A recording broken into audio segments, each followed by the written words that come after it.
Another family island set to get their share of the economic pie as government gives a major development proposal the green light. Good evening, everyone. I'm LaDon Davis, and welcome to the Bahamas Tonight, the weekend edition.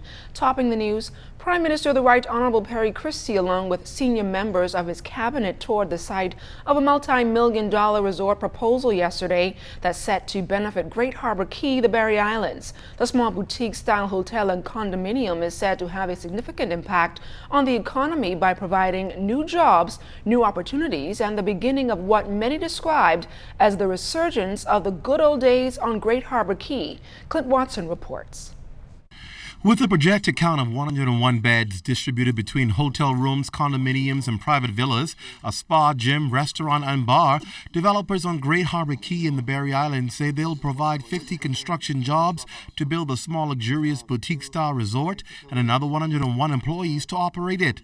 According to Prime Minister the Right Honorable Perry Christie, when you really do the math on the economic employment opportunities, it works out to be somewhere around 300 new jobs. 100 jobs to service a facility of that kind, direct jobs, then you multiply that, all right, in terms of indirect jobs that will be fueled by it, and new services that people will own that will come about as a result of it, cleaning companies, etc., etc., etc., etc. Multiplied by three. Multiplied by three. Multiplied by three. Yes. If you're talking about 300 jobs, you're talking about families. You're talking about a whole new paradigm for Great Harbor Key. The Prime Minister and his delegation, after meeting with the investor Pedro Adrian, engaged in a town meeting in Bullocks Harbor with residents on the matter. He says it represents a paradigm shift to what used to happen, particularly when there's an investment proposal for a small island community. The government does not want to take an island community, particularly a small island community, beyond its capacity to accept and absorb the development. And that is principally for one reason. We do not want the people of Great Harbor Key to be looking through the window of development, meaning they have to be in the room of the development, as you are now sitting in here.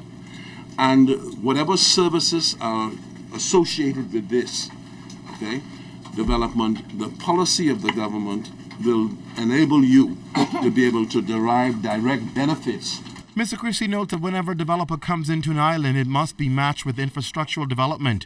And that's good news for Berry Islanders who expect to benefit with a new airport terminal, expanded school, upgraded government offices, dock, roads, and utilities. We look forward to all the improvements that will begin and those that have started already for the Berry Islands. This government will be here to support them with scholarship opportunities and do everything we can to give them every opportunity to be successful so they can come back and build up the Berry Islands to be even bigger and better than it is now. This airport is on the front burner of this government, but I can tell you we are very far advanced in the redevelopment of this airport.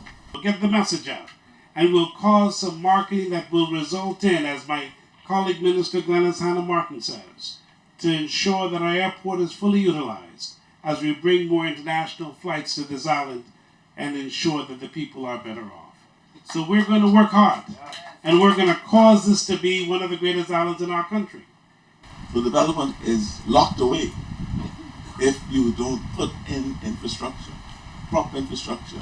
Open the gates by creating and developing infrastructure, and you'll see the opportunities and you'll see the growth that any island will have.